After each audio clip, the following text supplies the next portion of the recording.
साहित्य रसिकों को मेरा नमस्कार। किशोर संग कहानियां में आप सभी का स्वागत है। प्रस्तुत है मुंशी प्रेमचंद की लिखी कहानी आत्माराम। वेदोग्राम में महादेव सोनार एक सुविख्यात आदमी था। वो अपने सायवान में प्रातः से संध्या तक अंगीठी के सामने बैठा हुआ खटखट किया करता था। ये लगातार ध्वनि सुनने के लोग इतने अभ्यस्त हो गए थे कि जब किसी कारण से वो बंद हो जाती तो जान पड़ता था कोई चीज गायब हो गई। वो नित्य प्रति एक बार प्रातःकाल अपने तोते का पिंजड़ा लिए हुए कोई भजन गाता हुआ तालाब की ओर जाता था। उस धुंधले प्रकाश में उसका जर्जर शरीर, पोपला मुंह और झुकी हुई कमर देखकर किसी अपरिचित मनुष्य को उसके पिशाच होने का भ्रम हो सकता था। ज्यों ही लोगों के कानों में आवाज आती, सत गुरुदत्त शिवदत्त दाता, लोग समझ जाते कि भोर हो गई। महादेव का पारिवारिक जीवन सुख में न था। उसके 3 पुत्र थे, 3 बहुएं थीं, दर्जनों नाती पोते थे, लेकिन उसके बोझ को हल्का करने वाला कोई न था। लड़के कहते, जब तक दादा जीते हैं हम जीवन का आनंद भोग लें, फिर तो ये ढोल गले पड़ेगी ही। बेचारे महादेव को कभी कभी निराहार ही रहना पड़ता। भोजन के समय उसके घर में साम्यवाद का ऐसा गगन भेदी निर्घोष होता था कि वो भूखा ही उठ जाता और नारियल का हुक्का पीता हुआ सो जाता। उनका व्यावसायिक जीवन और भी अशांतिकारक था। यद्यपि वो अपने काम में निपुण था, उसकी खटाई औरों से कहीं ज्यादा शुद्धिकारक और उसकी रासायनिक क्रियाएं कहीं ज्यादा कष्ट साध्य थीं। तथापि उसे आए दिन शक्की और धैर्य शून्य प्राणियों के अपशब्द सुनने पड़ते थे। पर महादेव अविचलित गंभीर से सिर झुकाए सब कुछ सुनता रहता था। ज्यों ही ये कलह शांत होता, वो अपने तोते की ओर देखकर पुकार उठता, सत गुरुदत्त शिवदत्त दाता। इस मंत्र को जपते ही उसके चित्त को पूर्ण शांति प्राप्त हो जाती थी। एक दिन संयोगवश किसी लड़के ने पिंजरे का द्वार खोल दिया। तोता उड़ गया। महादेव ने सिर उठाकर जो पिंजरे की ओर देखा तो उसका कलेजा सन्न से हो गया। तोता कहां गया? उसने फिर पिंजरे को देखा, तोता गायब था। महादेव घबरा कर उठा और इधर उधर खपरेलों पर निगाह दौड़ाने लगा। उसे संसार में कोई वस्तु अगर प्यारी थी तो वो यही तोता। लड़के बालों नाती पोतों से उसका जी भर गया था।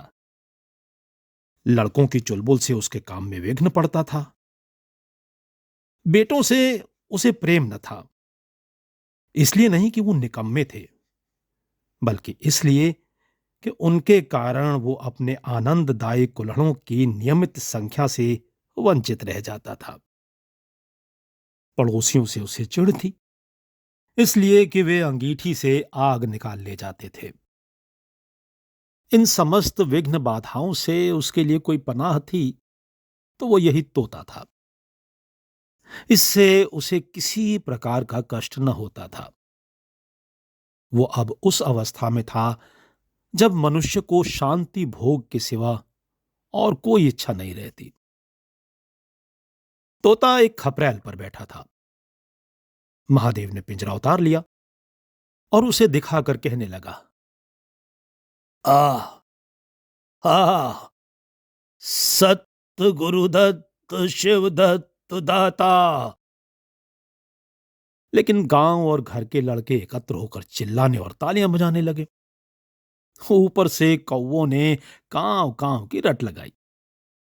तोता उड़ा और गांव के बाहर निकलकर एक पेड़ पर जा बैठा। महादेव खाली पिंजड़ा लिए उसके पीछे दौड़ा सो दौड़ा। लोगों को उसकी द्रुतगामिता पर अचंभा हो रहा था। मोह की इससे सुंदर, इससे सजीव, इससे भावमय कल्पना नहीं की जा सकती। दोपहर हो गई थी। किसान लोग खेतों से चले आ रहे थे। उन्हें विनोद का अच्छा अवसर मिला। महादेव को चिढ़ाने में सभी को मजा आता था। किसी ने कंकड़ फेंके, किसी ने तालियां बजाई। तोता फिर उड़ा और वहां से दूर आम के बाग में एक पेड़ की फुनगी पर जा बैठा। महादेव खाली पिंजरा लिए मेंढक की भांति उचकता चला। बाग में पहुंचा तो पैर के तलुओं से आग निकल रही थी। सिर चक्कर खा रहा था। जब जरा सावधान हुआ तो फिर पिंजरा उठाकर कहने लगा, सत गुरुदत्त शिवदत्त दाता। तोता फुनगी से उतरकर नीचे की एक डाल पर आ बैठा, किंतु महादेव की ओर सशंक नेत्रों से ताक रहा था। महादेव ने समझा डर रहा है। वो पिंजड़े को छोड़कर आप एक दूसरे पेड़ की आड़ में छिप गया। तोते ने चारों ओर गौर से देखा, निशंक हो गया, उतरा और आकर पिंजड़े के ऊपर बैठ गया। महादेव का हृदय उछलने लगा। सत गुरुदत्त शिवदत्त दाता का मंत्र जपता हुआ धीरे धीरे तोते के समीप आया और लपका कि तोते को पकड़ ले, किंतु तोता हाथ ना आया। फिर पेड़ पर जा बैठा। शाम तक यही हाल रहा। तोता कभी इस डाल पर जाता, कभी उस डाल पर, कभी पिंजड़े पर आ बैठता, कभी पिंजड़े के द्वार पर बैठ अपने दाना पानी की प्यालियों को देखता और फिर उड़ जाता। बुढ़ा अगर मूर्तिमान मोह था तो तोता मूर्तिमय माया। यहां तक कि शाम हो गई। माया और मोह का यह संग्राम अंधकार में विलीन हो गया। रात हो गई। चारों ओर निबिड़ अंधकार छा गया। तोता न जाने पत्तों में कहां छिपा बैठा था। महादेव जानता था कि रात को तोता कहीं उड़कर नहीं जा सकता और न पिंजड़े में ही आ सकता है। फिर भी वो उस जगह से हिलने का नाम न लेता था। आज उसने दिन भर कुछ नहीं खाया। रात के भोजन का समय भी निकल गया। पानी की बूंद भी उसके कंठ में न गई। लेकिन उसे न भूख थी न प्यास। तोते के बिना उसे अपना जीवन निस्सार, शुष्क और सूना जान पड़ता था। वो दिन रात काम करता था, इसलिए कि ये उसकी अंतः प्रेरणा थी। जीवन के और काम इसलिए करता था कि आदत थी।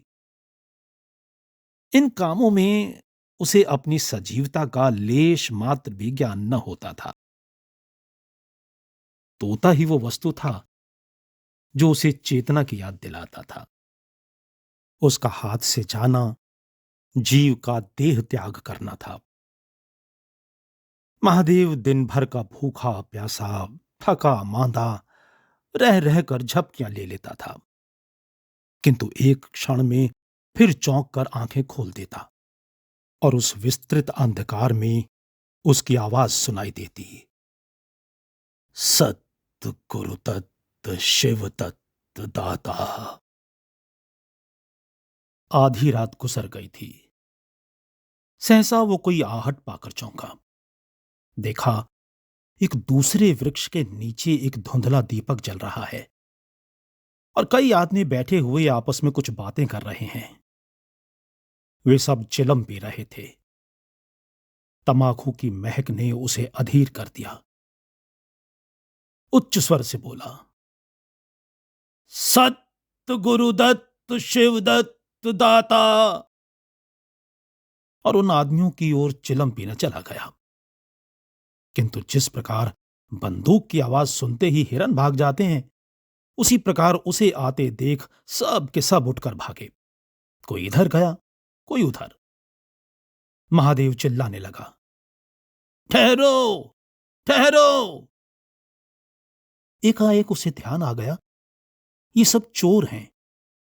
वो जोर से चिल्ला उठा, चोर, चोर, पकड़ो, पकड़ो। चोरों ने पीछे फिर कर न देखा। महादेव दीपक के पास गया तो उसे एक कलसा रखा हुआ मिला जो मोर्चे से काला हो रहा था। महादेव का हृदय उछलने लगा। उसने कलसे में हाथ डाला तो मोहरें थीं। उसने एक मोहर बाहर निकाली और दीपक के उजाले में देखा। हां, मोहर थी। उसने तुरंत कलसा उठा लिया और दीपक बुझा दिया और पेड़ के नीचे छिपकर बैठ रहा। साह से चोर बन गया। उसे फिर शंका हुई, ऐसा न हो चोर लौट आवें और मुझे अकेला देखकर मोहरें छीन ले। उसने कुछ मोहर कमर में बांधी, फिर एक सूखी लकड़ी से जमीन की मिट्टी हटाकर कई गड्ढे बनाए। उन्हें मोहरों से भरकर मिट्टी से ढक दिया। महादेव के अंतर नेत्रों के सामने अब एक दूसरा जगत था, चिंताओं और कल्पना से परिपूर्ण। यद्यपि अभी कोष के हाथ से निकल जाने का भय था, पर अभिलाषाओं ने अपना काम शुरू कर दिया। एक पक्का मकान बन गया। सराफे की एक भारी दुकान खुल गई। निज संबंधियों से फिर नाता जुड़ गया। विलास की सामग्रियां एकत्रित हो गईं। तब तीर्थ यात्रा करने चले और वहां से लौटकर बड़े समारोह से यज्ञ ब्रह्मभोज हुआ। इसके पश्चात एक शिवालय और कुआं बन गया। एक बाग भी लग गया और वो नित्य प्रति कथा पुराण सुनने लगा। साधु संतों का आदर सत्कार होने लगा। अकस्मात उसे ध्यान आया, कहीं चोर आ जाएं तो मैं भागूंगा क्यों कर।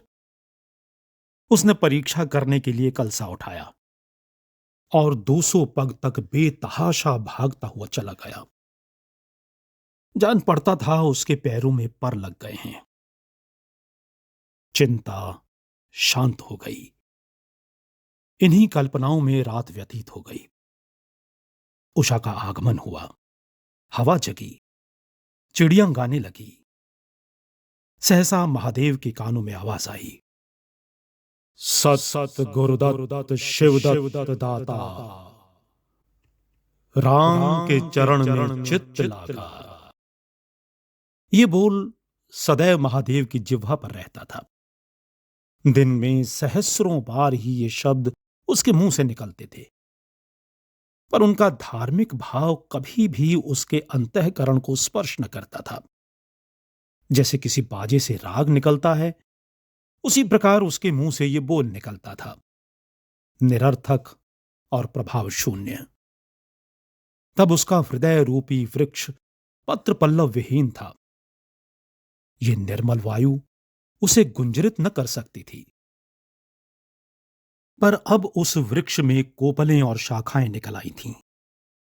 इस वायु प्रवाह से झूम उठा, गुंजित हो गया। अरुणोदय का समय था। प्रकृति एक अनुरागमय प्रकाश में डूबी हुई थी।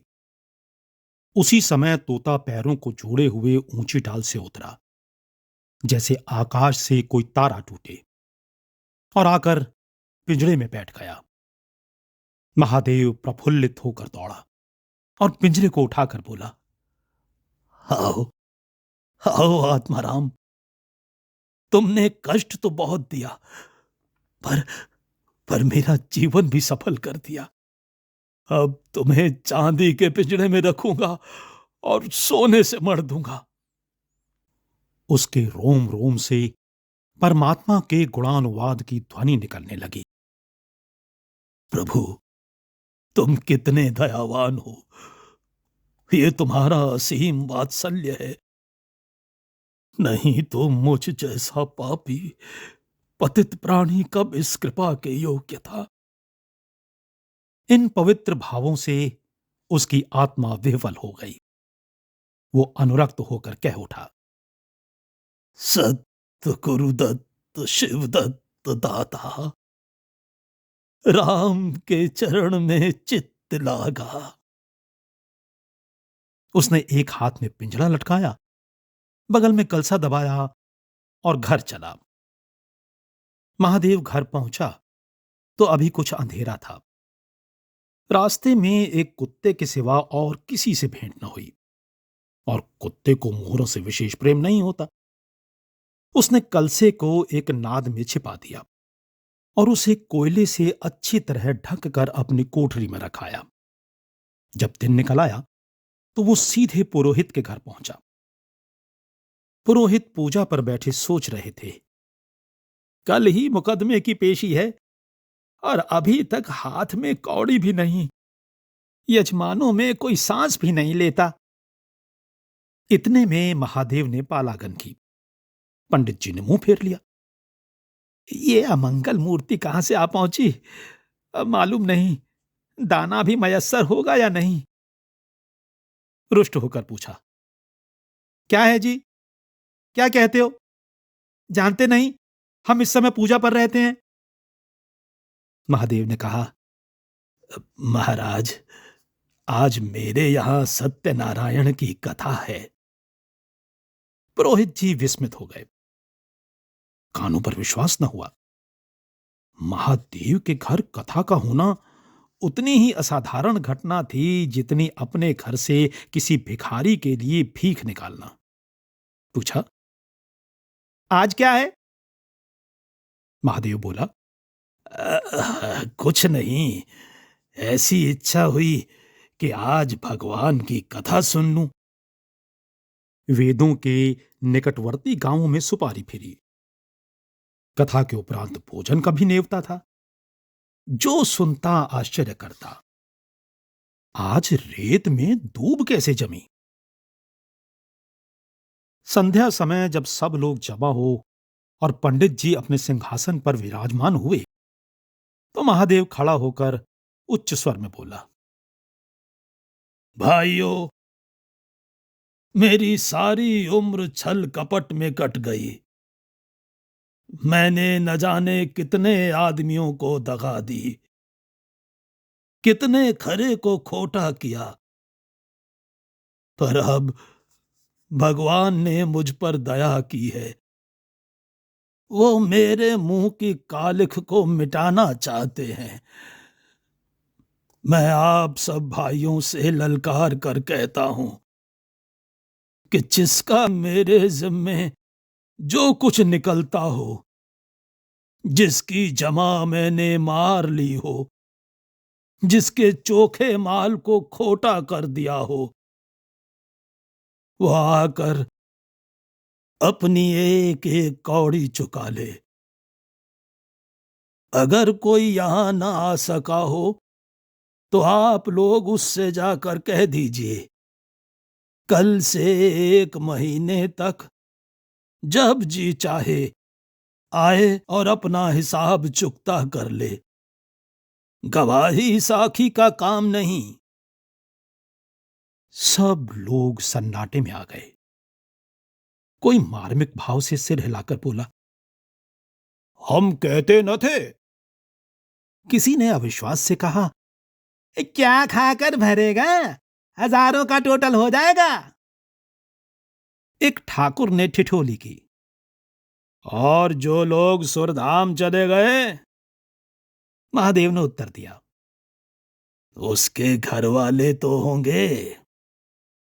किंतु इस समय लोगों को वसूली की इतनी इच्छा न थी जितनी ये जानने की कि इसे इतना धन मिल कहां से गया। किसी को महादेव के पास आने का साहस न हुआ। देहात के आदमी थे, गड़े मुर्दे उखाड़ना क्या जाने। फिर प्रायः लोगों को याद भी न था कि उन्हें महादेव से क्या पाना है, और ऐसे पवित्र अवसर पर भूल चूक हो जाने का भय उनका मुंह बंद किए हुए था। सबसे बड़ी बात यह थी कि महादेव की साधुता ने उन्हें वशीभूत कर लिया था। अचानक पुरोहित जी बोले, तुम्हें याद है, मैंने एक कंठा बनाने के लिए सोना दिया था। तुमने कई माशे तौल में उड़ा दिए थे। हाँ, याद है। आपका कितना नुकसान हुआ होगा? 50 रुपए से कम न होगा। महादेव ने कमर से 2 मोहरें निकाली और पुरोहित जी के सामने रख दी। पुरोहित जी की लोलुपता पर टीकाएं होने लगी। ये बेईमानी है। बहुत हो तो 2-4 रुपए का नुकसान हुआ होगा। बेचारे से 50 रुपए ऐंठ लिए। नारायण का भी डर नहीं, बनने का पंडित, पर ऐसी नीयत खराब।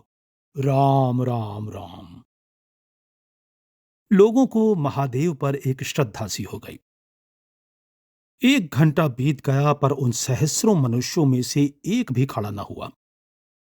तब महादेव ने फिर कहा, मालूम होता है आप लोग अपना अपना हिसाब भूल गए हैं, इसलिए आज कथा होने दीजिए। मैं 1 महीने तक आपकी राह देखूंगा। इसके पीछे तीर्थ यात्रा करने चला जाऊंगा। आप सब भाइयों से मेरी विनती है कि आप मेरा उद्धार करें। 1 महीने तक महादेव लेनदारों की राह देखता रहा। रात को चोरों के भय से नींद न आती। अब वो कोई काम न करता। शराब का चस्का भी छूटा। साधु अभ्यागत जो द्वार पर आ जाते, उनका यथा योग्य सत्कार करता। दूर दूर तक उसका सुयश फैल गया। यहां तक कि 1 महीना पूरा हो गया और एक आदमी भी हिसाब लेने न आया। अब महादेव को ज्ञान हुआ कि संसार में कितना धर्म, कितना सद्व्यवहार है। अब उसे मालूम हुआ कि संसार बुरों के लिए बुरा है और अच्छे के लिए अच्छा। इस घटना को 50 वर्ष बीत चुके हैं। आप वेदों जाइए तो दूर से ही एक सुनहला कलश दिखाई देता है। वो ठाकुर द्वारे का कलश है। उससे मिला हुआ एक पक्का तालाब है जिसमें खूब कमल खिले रहते हैं। उसकी मछलियां कोई नहीं पकड़ता। तालाब के किनारे एक विशाल समाधि है। यही आत्माराम का स्मृति चिन्ह है। उसके संबंध में विभिन्न किंवदंतियां प्रचलित हैं। कोई कहता है वो रत्न जड़ित पिंजड़ा स्वर्ग को चला गया। कोई कहता वो सत्य गुरुदत्त कहता हुआ अंतर्धान हो गया। पर यथार्थ ये है कि उस पक्षी रूपी चंद्र को किसी बिल्ली रूपी राहु ने ग्रस लिया। लोग कहते हैं आधी रात को अभी तक तालाब के किनारे आवाज आती है, सत्य गुरुदत्त शिवदत्त दाता, राम के चरण में चित्त लागा। महादेव के विषय में भी कितनी ही जनश्रुतियां हैं। उनमें सबसे मान्य यह है कि आत्मा राम के समाधिस्थ होने के बाद वो कई सन्यासियों के साथ हिमालय चला गया और वहां से लौटकर न आया। उसका नाम आत्माराम प्रसिद्ध हो गया। तो ये थी मुंशी प्रेमचंद की लिखी कहानी आत्माराम। मिलता हूं आपसे अगली कड़ी में एक और कहानी के साथ। नमस्कार।